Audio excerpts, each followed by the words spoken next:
Good morning, everyone. Welcome back. It is day 2, quarter 4, 2020, the HiFi Summit. My name is Chana. With me, as always, Mike and Joe. And today, or right now at least, we've got David Dunn from PSB Speakers.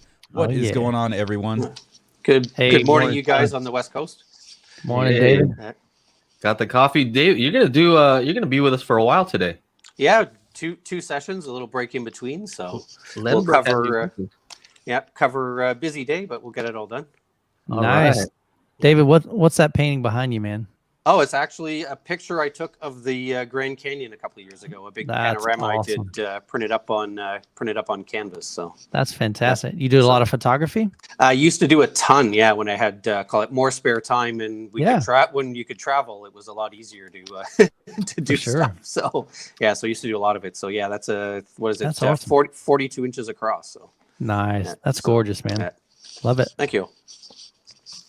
Thank you, guys. So, yeah. All right. Finally, some Canadian content. Yeah, absolutely. Absolutely.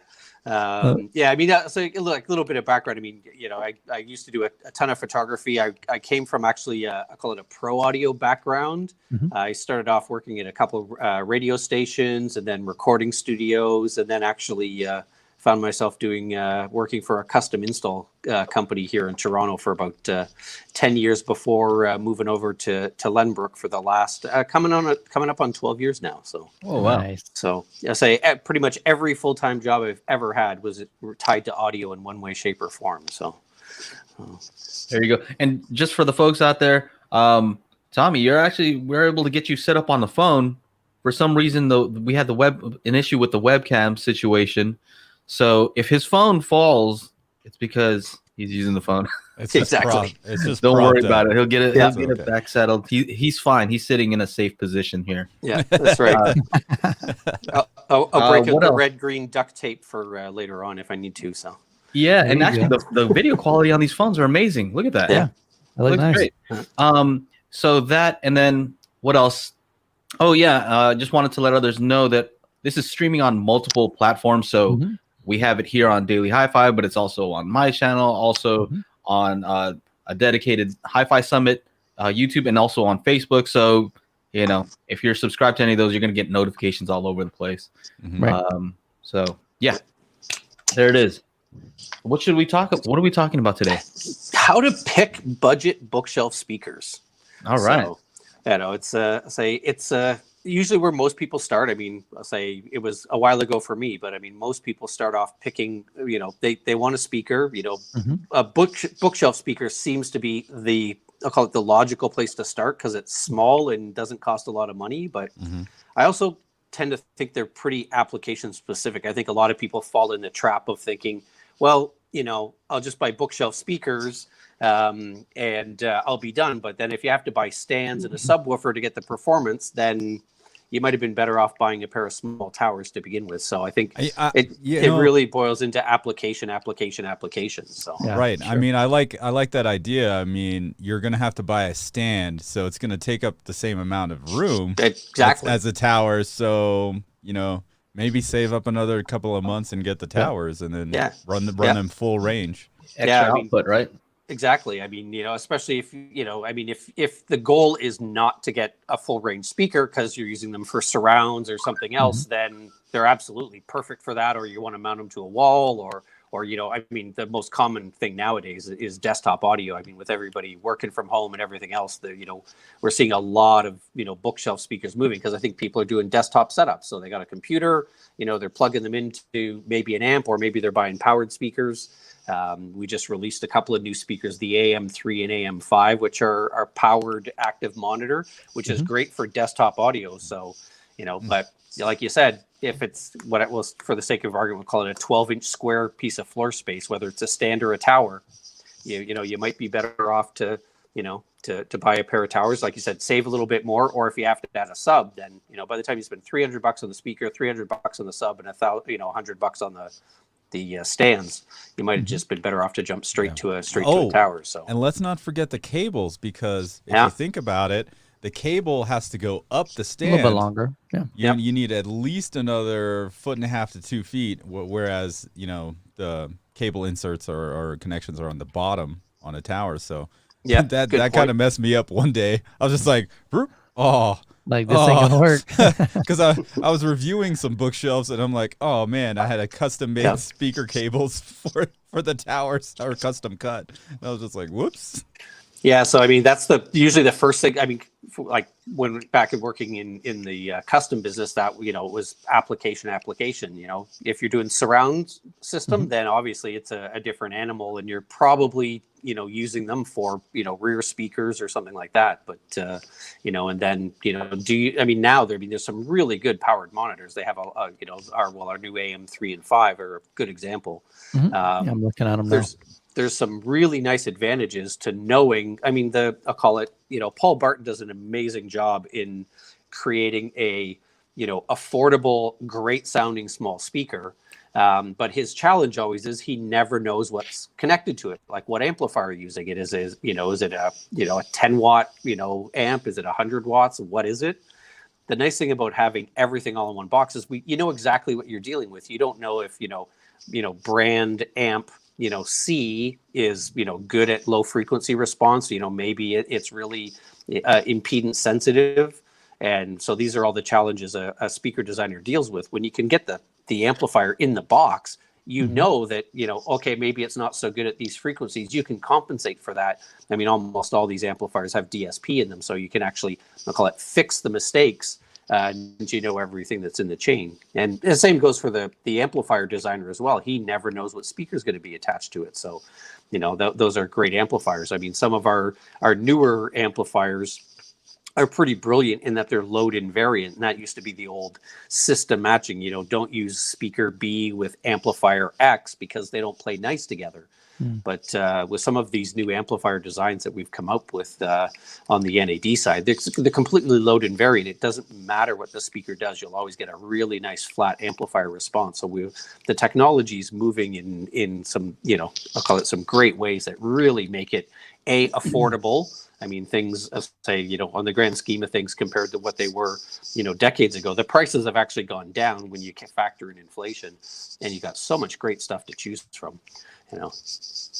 Yeah, I'm a Paul Barton fan, so I'm sure if he can figure it out with passive speakers, he's just gonna have even more fun. Given an amp and some DSP, he's just gonna go crazy with it. Sure. Yeah, David, I was looking at the AM5s here that you had mentioned earlier. Yep. I noticed you got the tweeter on the bottom. That seems kind of unique and a little bit different. Maybe what's the design philosophy behind that? It does, yeah. Paul's done that on a number of designs. Looks like going back over the years, where the tweeter is actually below the woofer, and it's really about placing it so that the frequency response doesn't change on the positions. So when standing or seated, Right. that's kind of his main goal in doing that. So it's kind of a unique feature, and you don't see it very often, but. Paul is done well. I'll say I want to say 50 years in. I mean, he's interesting in that he comes from a musical background. He's a classically trained violinist. He started building speakers when he was in high school, basically, and selling them to his college roommates. That's how he. I'll call it 100 kilometers down the road from us. So, I'll say a lot of the great speaker companies came out of the same research from the National Research Council in Ottawa. And they did a lot of double-blind testing and seeing what people like. And it's all done, I'll call it, very scientifically. It's not we'll call it a random guess as to what things would look like. So he's a stickler for that type of thing. Cool. Yeah, and I mean the nice thing about these new ones too is they really are multi-purpose. There's a phono input built into it, which I'll call it the NAD side of the family. I mean, if people aren't familiar with PSB, Lenbrook is the parent company. We bought NAD Electronics in '99 and PSB a little bit before that, and then the other brand we own is Blue Sound, our high-res streaming platform. So there's a lot of synergies that come together. But so the phono stage in the new AM3 and 5 is basically developed by the NAD guys. So you've got people that know call it audio developing the amplifier and the phono stage. You've got a analog 3.5 millimeter input for let's say a cell phone or something, maybe a computer. Although it does have a USB, which is typically going to be much more computer oriented, and then an optical for a TV. So, I'm not a huge soundbar fan. I think people do themselves a great disservice by buying a soundbar when you could do a pair of powered speakers and get much better performance out of them and get them further apart. I mean, if realistically speaking, short of doing some, I'll call it DSP tricks or doing things artificially, when your speakers are 2 feet apart, you're not going to get a lot of stereo separation out of them, and if the goal is just to make, CNN sound better, okay, fair enough. But if you're, if you're listening to music or, and I mean, movies is I'll call it the other thing that I find amazing, that people do themselves the disservice of buying a sound bar to do movies. It's like, you're really missing out. I actually have the PSB Alpha P5s. Is that right? Yep. So I have those. I like the magnetic grill is really cool on there. Yep. It's just like a thin, metal that goes directly on there. So I thought that was cool. I'm curious about these the AM5 and the AM3. Are they using DSP on these? A little bit in that I say that we're correct. I mean, the nice thing about being a PSB, being a speaker company that made a powered speaker is, the P5, the passive version is, that's the ground. I mean, it's award-winning, a fantastic sounding bookshelf speaker, and we've just added an amplifier to it. So there wasn't a ton of work that needed to be done to make it sound good in the first place. But yeah, we can do some minor adjustments, and they do have, I call it a little bit of DSP in them, where you can basically widen the sound stage. With the remote, there's basically a mode button that gives you, call it, normal, wide, and wider. So, if they are on either side of a computer monitor, so only, we'll call it, a foot apart, you can actually make them throw a bit of a wider sound stage. So that's kind of a nice part about having the DSP in those guys. So that's a different way of applying DSP. Yeah. So the first thing I usually do is I look at the passive and I look at the active one, and I look at the frequency response and try to see if they're the same, or at least the range, if they're not showing the graph, see if the, usually if the bass is lower than the passive one, I'm like, oh, okay, they're probably using some DSP to allow it to go deeper, which I appreciate. Yeah. So what else? So what else we got going on? I know we're kind of throwing you off track here, okay. but we're just interested in this new the AM5 and AM3. So they're quite popular. They've taken off. We'll call it a little bit, I'll say, better than expected, which isn't necessarily a bad thing. But they're Paul, we showed them the first time, call it a sneak peek, we did about a year ago, and now they're just showing up to market now, and we expect to get some great reviews on them. But I mean, the P3 and P5 got great reviews as well, which is I say, if going back to application, that would be the next question I'd ask somebody if buying like looking for bookshelf speakers, do you own any equipment? If you've already got an amplifier or, maybe a streamer or something like that, then, the P3 or P5 are great choices to go with that. But if you're starting from scratch, I mean, the AM3 and 5 also has Bluetooth in it. So if you've got somebody that's very, we'll call it mobile centric, and everything's either on their phone or a turntable, then away you go. Or maybe they have a laptop, you can Bluetooth to them as well. So, I mean, they really kind of check all the boxes in a pretty nice little package. And like you said, nice looking, comes with a remote, so you can control them at a distance as well if need be. So, let's see. Let's look. I'm just scrolling through some of the questions here and see if we got. There's a lot. There's one about There's a few about your tweeter being on the bottom. Do you want to? Yeah, we kind of mentioned that just a little bit. Okay. Yeah. It's basically so that, I mean, it's designed to not change, and you will get some reflections, but I would say if you're going to place them directly on a table, put them at the front. Yeah, exactly. You don't want them up front. You don't want them 4 feet back. Yeah. Or if it's, let's say, a computer setup where you do have some distance, is to put a little wedge under them to angle them up a little bit, or put them on a small speaker stand to raise them up. There's a number of companies that make little, I'll call it, 4-inch high platforms specifically designed for bookshelf Desktop speakers use. on it. Exactly. Yeah. And they also give you isolation as well, which is the other thing you get into. I mean, both those, the P5, the AM5, and the P3 and AM3, they make some pretty good bass. So, if it's on a let's say a desk that's not maybe the super thick, and you don't want your keyboard rattling and everything else, you do want some isolation under them as well. So For sure. so not necessarily a bad thing. And you could use them for gaming too, which is the nice thing as well. So I'm starting to see more companies come up with desktop speaker stands. Yeah, it's booming at the moment. Talking to some of our dealers, it's I'll say headphones have actually trickled off. I think because people aren't traveling and breaking them on the in the commute, and it's desktop audio being powered speakers and bookshelf speakers have really seemed to done a nice I'll call it jump and gained a lot of interest. I mean, you're at home, you're doing whatever your Zoom meetings or everything else, and you don't really necessarily want to wear a pair of headphones all day. And you're not in an office worrying about disturbing your cubicle mate, so you might as well get a good pair of speakers. Listen Crank to it up, music. man. Exactly. Listen to some good music, and then when you have to do your Zoom call, either throw on a pair of headphones or turn the music down. So, so a couple of questions here about phantom centers. Again, application specific. If your speakers are 2 feet apart, a phantom center, you don't need an actual center channel, and phantom center is perfect for that. But my rule was always anything more than about 6 feet away, and you pretty much started to have to need a center channel, depending on the speaker. Some of them image better. Some speakers obviously image better than others. So 6 to 8 feet apart, and you can't do without a center channel was my general rule, without throwing, I'll call it, just different speakers obviously image differently. So that was always my general, I'll call it rule is, you're 8 feet apart, then you definitely need a center channel for that. So,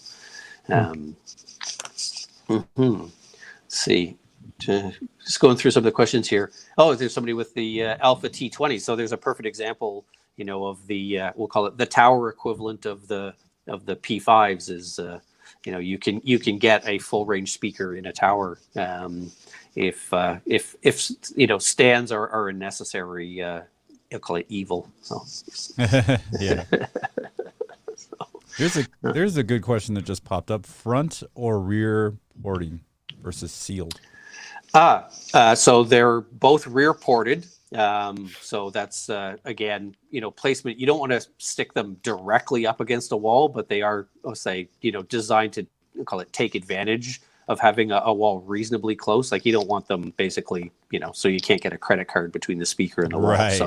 So that's the, that's the trick there. That's call it, a design consideration. Obviously, some companies, the biggest disadvantage to putting the port in the front is it makes the speaker a lot taller. You end up with a much bigger speaker because you need that space, and you need, makes sense. I mean, you have to leave some material left, on the front baffle so that everything, is sturdy. And you got something to screw into. So most companies will do a rear port for that reason, because otherwise the speaker tends to get tall or wide. And then they're generally not nearly that attractive anymore if you have a short, wide speaker, or one that's really tall and really skinny. So there is some, we'll call it, looks do come into play. So slot. Yeah, that's what I was going to say. Front slotted port, Yeah. And they have some design challenges as well. So I know Paul it typically doesn't do a slotted port, and I think it's all about air volume and how it behaves through I'll call it a round opening versus a rectangular one. So I mean, say everything about a speaker. Well, let's say like everything in most cases is a compromise. Is you can do A, B, or C, but then you might have to do X, Y, and Z to fix what you did and all of that stuff. And at the end of the day, it really becomes I'll call it the sum of its parts. You make, that's a budget speaker is probably the single hardest thing to make by a considerable margin. I mean, if money's no object, you can buy the best of everything, you can go to town. and great, you've got a whatever $20,000 bookshelf speaker that sounds amazing. But sure. you know, as you start having to make those decisions on where you're going to save money, they become really critical. You know, it gets to the point where, you know, $1 here and there,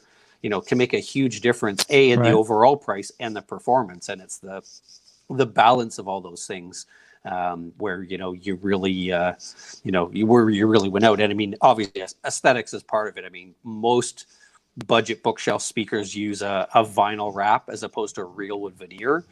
The real wood veneer looks amazing, but it does nothing for the sound quality. It's all about look. So, you know, you could wrap it in 24 karat gold. It won't make it sound any better, but it'll add to the cost. So that's, you know, part of all in the factor in design. I mean, things like magnetic grills for the longest time, we never did in our entry level products. They were permanently attached because, you know, it was less expensive to do it that way. And, you know, functionally, it doesn't change the way the speaker sounds if the grill is, you know, basically glued on at the factory. It makes service a little harder down the road if something happens to it, but not really that common in a speaker. So, you know, it becomes a, you know, I call it a game of, if, you know, if I take $1 out of this part, can I put it somewhere else? Or, you know, I can't actually get something better here with that $1. So maybe I should leave it in the grill for the looks and all that. I mean, you know, nobody wants ugly speakers, let's be honest. So I mean, definitely come into play there at the end of it all. But you know, the proof is in the pudding when you do the demo and you actually listen to some music on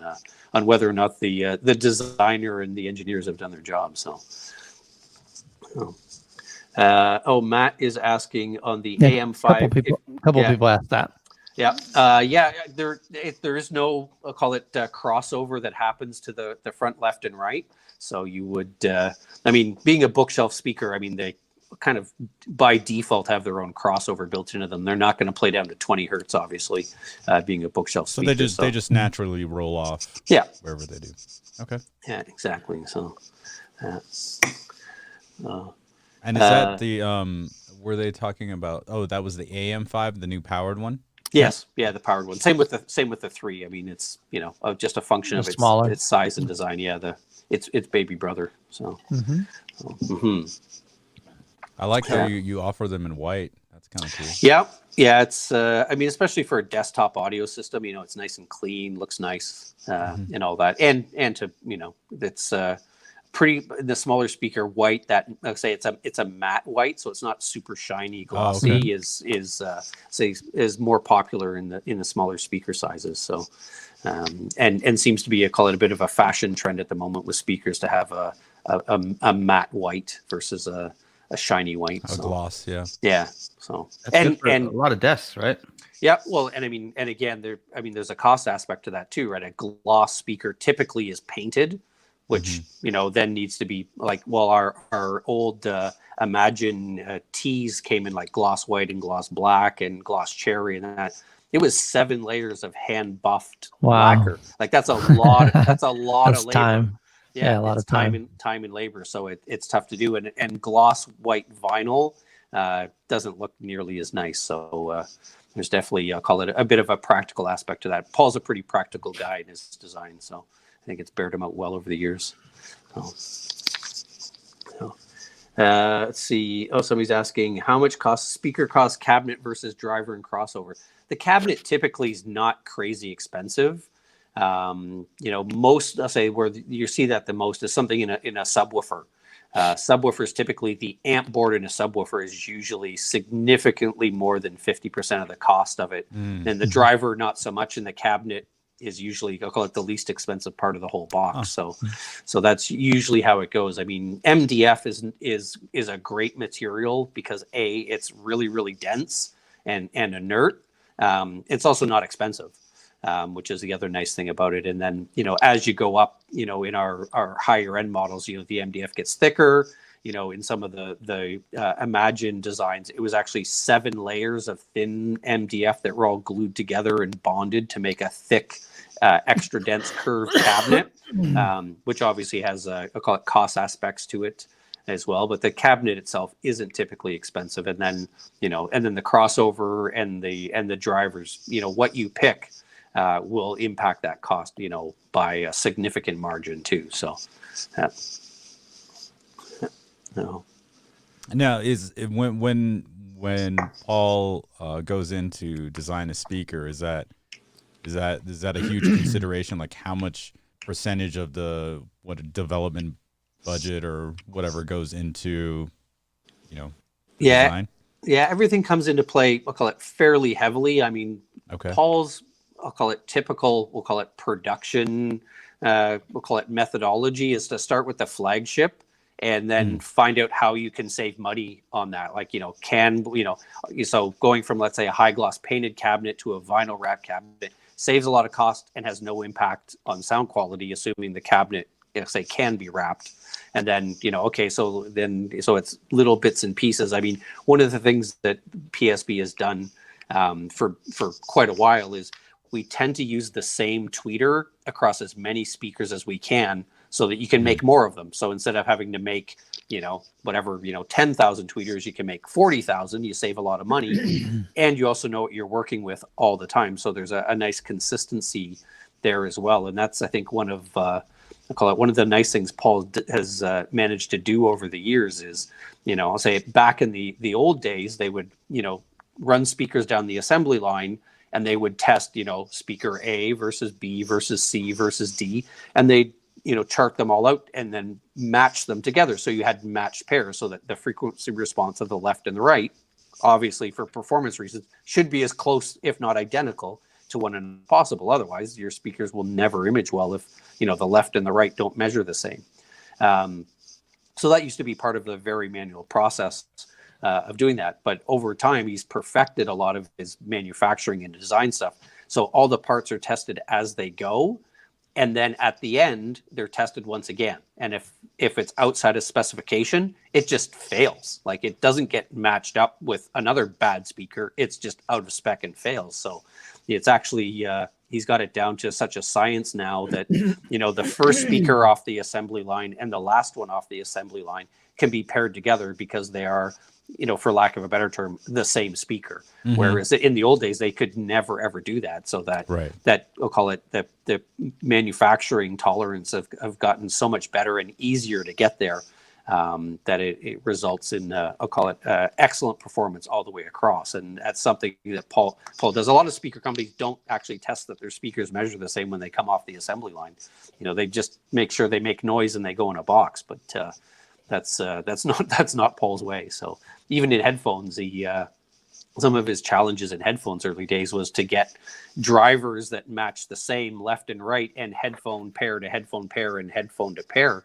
And, when we went to some of the factories, like, well, nobody wants them to, has asked us to make them all sound the same. And he was shocked that nobody had asked that they wanted headphones to sound the same. It's like, well, they really should, because, you basically have two speakers on either side of your head. And the first pair off the assembly line should sound as good as the last pair off the assembly line. So it's the challenge of manufacturing and the modern technology. I mean, back when Paul started, you couldn't use a laser scanning of drivers and tweeters to look at, how the driver was distorting, while it was playing. Well, now that's, fairly straightforward to do compared to what it would have been, 50 years ago. They probably didn't even have that technology didn't exist. So it's amazing how that trickle down tech, can really, it benefits, us as a manufacturer. It makes things easier to develop and you can actually put a number on something. And then for the consumer as well, I'll say speakers today, although, I'll call it on the surface, it's a tweeter, a woofer, a cabinet, and a crossover in the box. It may look the same as a speaker from 50 years ago, but how it got there was a very, very different path, a fundamentally different path, and what's happened in between. So, and the rest of it is I'll call it very much fashion. So, very cool. Question on thoughts on passive versus active bookshelf monitors. Yeah, I think that's application specific to me. If you're hooked up to a computer and you're doing, gaming and let's say streaming, and you don't have a lot of physical space to deal with, an active bookshelf is definitely, I'll call it a great bargain. I mean, they kind of grew out of I'll say for my previous career, I'll call it the desktop recording industry, where everybody had a little digital audio workstation. You had an edit desk. I mean, the early days, you were in a recording studio and you had room to put amps and all kinds of outboard gear. But as that transitioned into, we'll call it, the semi-pro and, amateur and home thing, you have a small desk, you've got, instruments and a mixing board, adding extra gear. I mean, you don't have, reverb and compressors and expanders and all the outboard gear you have in a studio, because it's all built into the, let's say Pro Tools, for example, it's all built into software. So a powered speaker, that's where I think they really started. And there's definitely an advantage to it, because you can match the amplifier to the speaker and the speakers match to the amplifier. For that, but again, it's just application. Like if you're buying your first pair of bookshelf speakers and you have, I'll call it, designs on growing a system, it's more of a challenge to do that, because you may not be able to recycle them, let's say as surround backs for a home theater.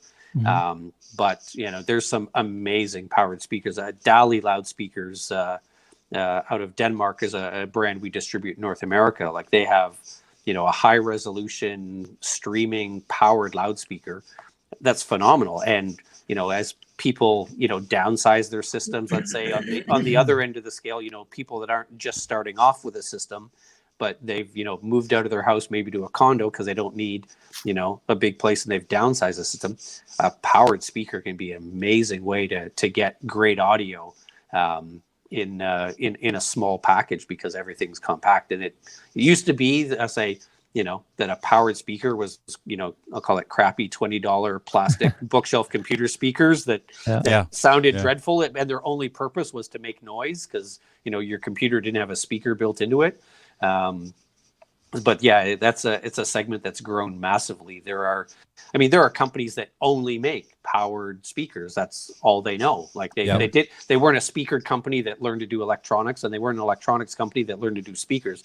They basically grew out of nothing. So I think that's, I'll call it PSB's and Lenbrook's strength is we have an amazing amplifier company with nearly 50 years of awards and innovation behind it, and a almost 50-year-old speaker company as well. And we've literally molded the two of them together. Blue Sound, our high-res streaming platform, is the same way. All the speaker parts were developed and voiced by Paul Bart. They're basically PSB parts inside them. So it's great to have that kind of synergy all in the same building. And a lot of brands don't have that call it that knowledge, that deep pool of knowledge to draw from. So I think that's super cool that you're using the resources to make better products, because a lot of times it's just a matter of like, marketing efforts, right? Combining just the marketing side, they're not doing too much together. And so I think that's cool that you're doing it from the product standpoint. Yeah, and we have some great engineers. I mean, the engineering resources that we have on tap. We've got some very brilliant people who work for us, and very clever. It's about making the most of the resources you have, and not, I mean, anybody, say any one of us could go to some random factory and say, I want a powered speaker, and they'll knock one out for you in a couple of weeks. But, it's got to sound good. That's the hard part. So let's see. I'm looking at my desk here, and there's no way I can put like an amplifier. So having powered speakers is huge. I mean, I've got two synthesizers here. I've got a control surface for mixing here. I've got the Rodecaster for this type of stuff, and then another mixer on the desk. And like, there's just no room. What's on your desk, Michael? I'm looking at the big monitor, man. My speakers are kind of like jacked. Let's see. Watch this. It's crazy, man, because they're just little. They're like right on the edge. they're hanging on for dear life. This one over here is like, dude, please don't push me. So. I have some. I got all kinds of stuff. I got this Rodecaster that's taking up a bunch of space. Keyboard, my phone, computer, hard drives. Multiple hard drives, my preamp for my microphone, 2 preamp for the headphones, and equalizer, and then this 32-inch monitor. So and then you just have to be on stand. So I can't put an amp. And I'm not going to show you my desk setup because I moved out of my office because my desk was a disaster. So, Nice. And if I could move everything over here, this is the big part of the desk. Yep. This is a big area Oh, right there you go. Yeah. It's huge, but I'm using just this 1/3 of this whole big desk here. I'll get you. Send me an email later. I'll get you some PSBs for your desktop instead of those other things you have there. Okay, Oh, I'm open to it. there I'm you open to go. hearing. You'd have to move over to the big part of the desk then. I Mike. know. I got to figure something out. There's no way you can fit those. Yeah. Those Hey, one thing A3s wouldn't even work. Wall mounts. Eventually, Or one day I need to upgrade like my my streaming platform because I've been using an Apple Airport Express.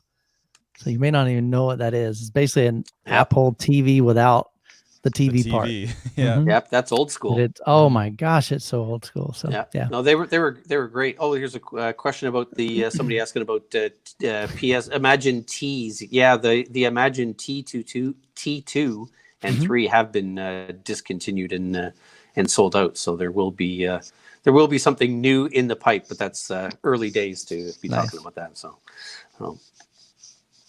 So yeah, no, the desktop audio, like I said, it's a huge market at the moment. Yeah. And so our timing on the AM3 and 5 is pretty good for that stuff. So we're and what you guys are doing is nothing new. I mean, we see that in other industries all the time. Volkswagen, Audi Group, they mix and match parts from Lamborghini, VW, Audi all the time. Your Audi's pretty much a Lamborghini, right, Chana? I don't know about all that. I don't know about all that. Pretty much the same. Let's be real here. Better my Ford Explorer. Come on, man. My Audi SUV has more in common with the VW SUV than it does with a Lamborghini or Bentley. But hey, I mean, it sounds good. Yeah, I mean, if you've got the ability to call it capitalize on whether it be minimum order requirements or buying 100,000 or something versus 10,000, it's right. It's a savings to the consumer in the end of the day, and it's capitalizing on that type of stuff is advantageous for a lot of reasons. I mean, one, just from a design aspect. I mean, every time you make a part, design a part, I mean, you have to prototype it, do test runs, by the time and it's expensive. Like a pre-production sample is way more expensive than the one that the consumer goes and buys at the store.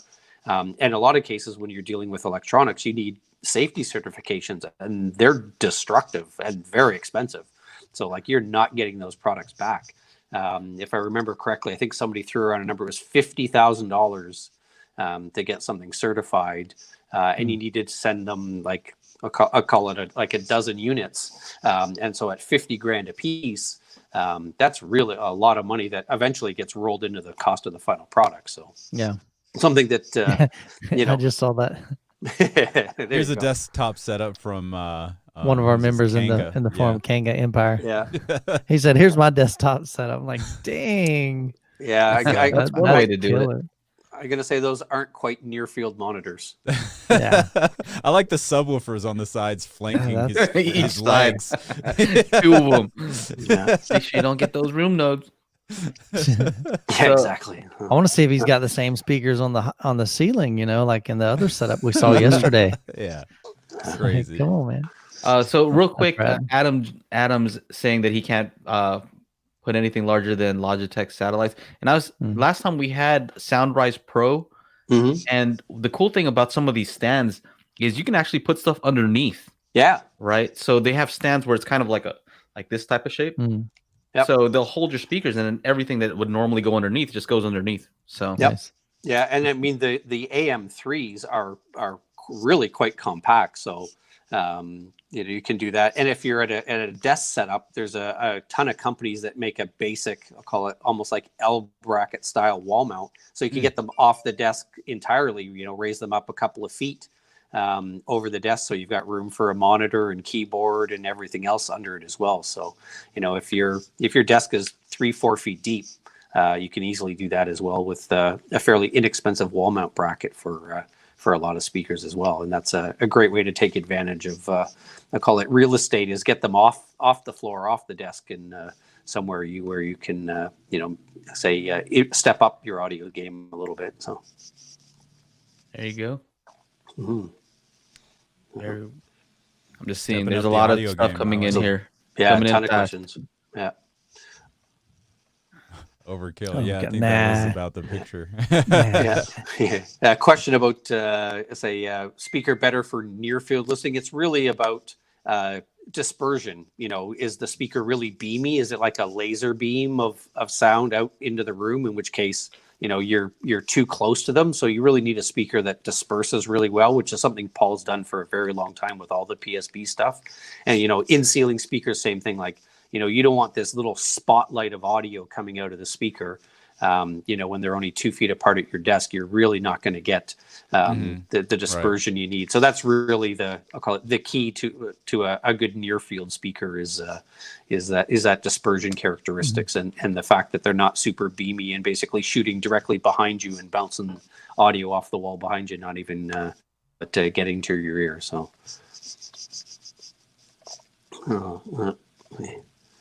Yes, I did say AM3 is the new PSB Active Monitor 3. So based on our P3 passive speaker, but now with amplification, phono, USB audio, optical, 3.5, and Bluetooth. So. Yeah, we showed a this one. We showed that a little bit earlier. Yeah, let's see. I got a close up of the back panel. That's actually the same. There you go. Not to be confused with Acoustimas 3. Yes. Yeah. Bose. That's why. Yeah, I remember that. Yeah. I remember that. What else? So what are I review a lot of bookshelf speakers, and it's more rare that I find bad ones. Right, a lot of the ones nowadays are actually pretty good because they're competing in a space where there are a lot of other good ones, right? Yep. So that's what I've found. Yeah, there's a ton of great. I mean, part of it is just, let's say, the research that's gone into it and the measurement tools. If you went back, let's say, there's even probably some companies out there that still do it where they just buy a bunch of parts and play around with them until they sound good and put them in a box and away you go. But the tools, talking about desktop audio and recording studios and that stuff, I mean, the cost of what it used to take to, let's say produce a song or an album, just the equipment costs alone are massive. Massive, yeah. And that's why there was only a handful of them out there, and, they were all owned by the studios. Well, now, like, you can get an amazing desktop audio setup for recording, and speakers are they've all kind of fallen in suit in that, if you've got the measurement tools and the research, then you can actually, adjust it and do it. And it's really down to the I'll call it the art of the engineer on whether you spend, 6 years and hundreds of thousands of dollars doing it, or if you've got somebody who, let's say, knows what they're doing and they can actually, I'll call it, be a little bit quicker off it as well. So, and, we talked to somebody I saw in the chat there mentioned Floyd Toole and the research that he did. That was all at the National Research Council in Ottawa. There's, I'll say that group of engineers that came out of that have gone to many other companies and taken that knowledge with them, and it's spread, throughout, I'll say, the industry. So, and, if brand, if PSB, puts out an amazing, set the world on fire bookshelf speaker, every competitor out there takes note and they benchmark and say, okay, we have to do as good or better, or, and we're the same way. If somebody all of a sudden hits a massive home run on it, you take notice of, you can't build everything in a bubble. At the end of the day, the consumer will do the demo for you if you don't do it first. So, and they'll vote with their dollars. So, yep. So Steve Kelly asks, what distinguishes PSB from other brands? And I'm assuming he's talking about the bookshelf speakers. And I know, David, I know you got 2 back-to-back, so I'm gonna save you a little bit of your talking, just because I've reviewed that speaker, right? Sure. So I'm gonna you jump in.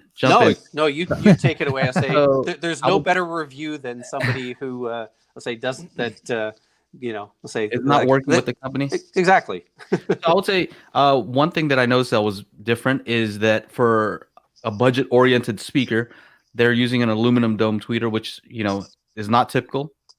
So I thought that was cool. Of course, it's upside down. Also, the grill is very different, and it's a thin, very thin metal grill where it's the front is magnetic. You just put it right on there.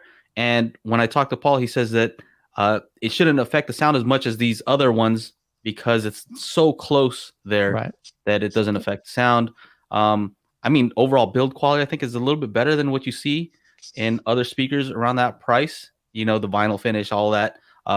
Looks a little bit better to me, and they're very small, and so the amount of bass that they get out of them in such a it's smaller than most of the other ones, and so I thought that was pretty surprising, and also very flat response because Paul is all about measurements. He's not just putting stuff together and like, oh, hopefully it sounds good. No, when I measure them, I'm like, oh wow, these are very flat, very very flat. So I think that's pretty much what I got. Yeah, that's I'll say that is pretty much nails it on the head. The amount of bass that Paul can get out of a small driver is, I'll call it, shocking. I've done demos of his products in the past. I remember one for a retailer. It was a brand new to PSB. They'd never done it before, and we were playing the entry level tower, and they're like, "Oh, it's amazing! Can we hear the small one?" They're like, no, that is the small one. They're like, really? That's not the big one? Like, it puts out that much bass? It's like, yeah, that's the 5.25-inch driver on that. When they were staggered, they were expecting that we had a little tiny baby one. So that yeah, you tricked them. You tricked them. Oh, that's great. Gang has to get back to work. Got to build some amps. All right, fair enough. Also in Canada. Yeah, I mean, that National Research Council, I mean, there's, it's not surprising the number of, I'll call it great engineers that came out of that research all over the world now. So it's spread that seed around. Also, I've seen a lot of good companies come out of Canada. Yeah, the winters are cold here and they're long. And so you stay inside and you play with audio gear all the time. At least I do anyway. It's a rough life, but somebody's got to do it, right? Exactly. So, very cool.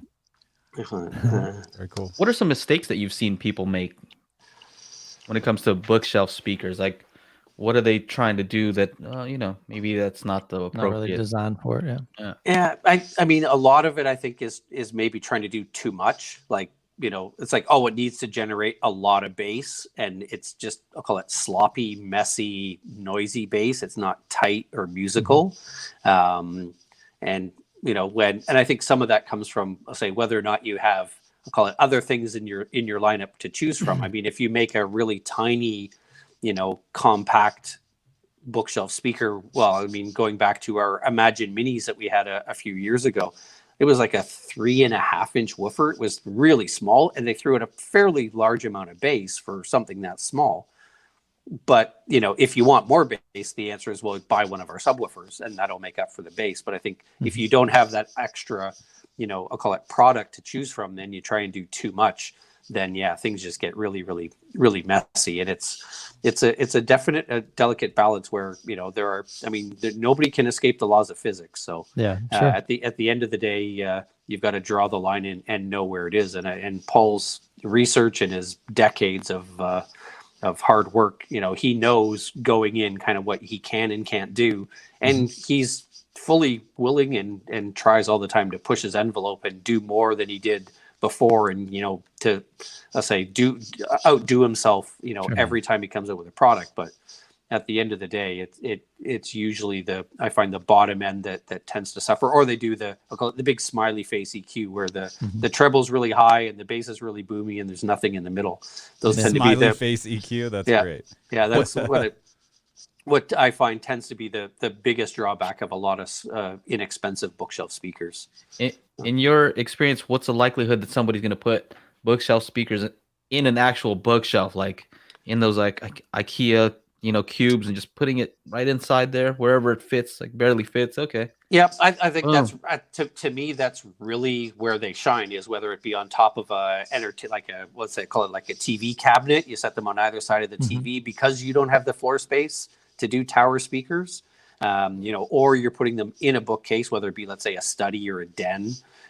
So I think there's a pretty good number of that. I mean, part of it is I'll call it discourage people from buying bookshelf speakers, putting them on stands, and then adding a subwoofer. They could have just bought a set of towers and might even save some money to do it that way.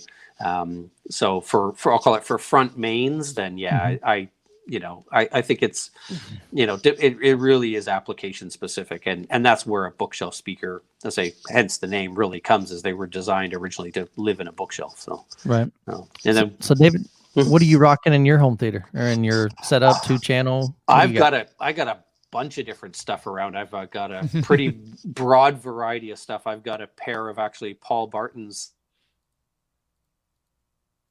Oh man, did he cut out on y'all? Yeah. There you are. There's just momentary. Hey, say it again. You cut out. Oh, okay, so my main room, I've got a set of PSB Synchrony 1 towers from a few years ago. That's kind of my 2-channel / home theater setup. Nice. In my messy desk area, I've actually got a pair of PSB Imagine Minis, which are a really small speaker with one of our NAD D3045 little desktop amplifiers. It's super compact. It's like the size of a hardcover book. Gotcha. Is that, and then I've got some Blue Sound. Other side of me, right there, little Blue Sound Flex speaker in this room. Gotcha. And then actually in the master bedroom, I'm rocking our brand new PSB PWM wall mount speakers. They're nice lifestyle one running off a Blue Sound power node. So I got a bunch of different stuff going around. So it's good. It's all Lenbrook stuff, because it's kind of like when you go to a car dealer. Go to BMW dealer, something like, what do you drive? Oh, I have I got a Lexus. Mercedes. Right. Yeah, I'll say, there certainly are advantages to working for audio companies. There's sure.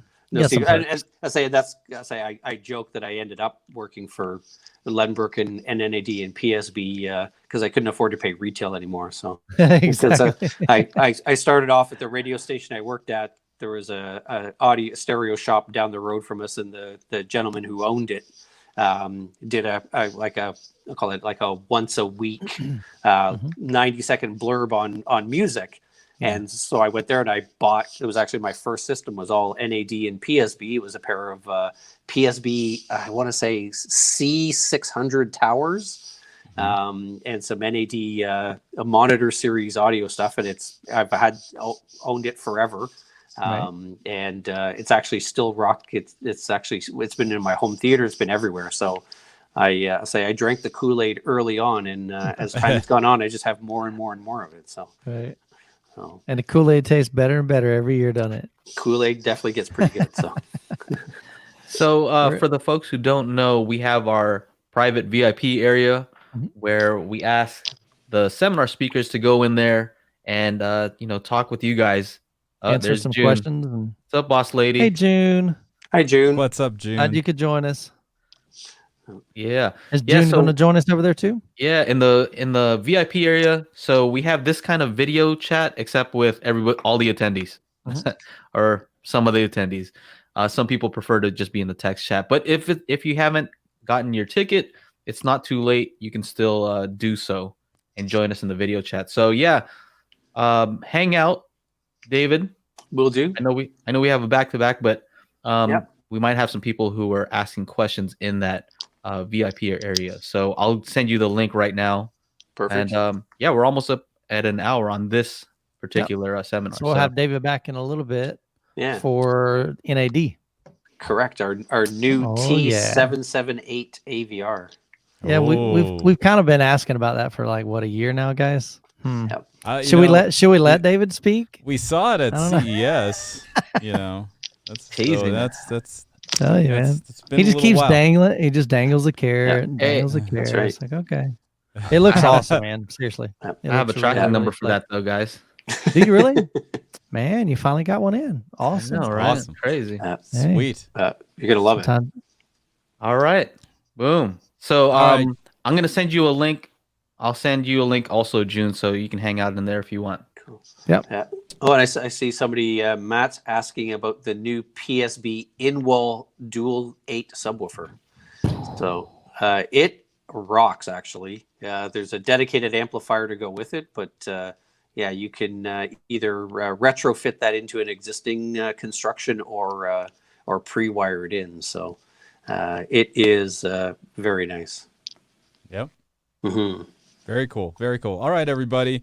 Day 2, the HiFi Summit continues at 11 a.m. Again, with David, we're going to be talking about NAD's receiver, the T778. And for those of you that are attending, we'll see you in the video chat in just a moment. All right. Peace. Thanks so much, guys. Thank you.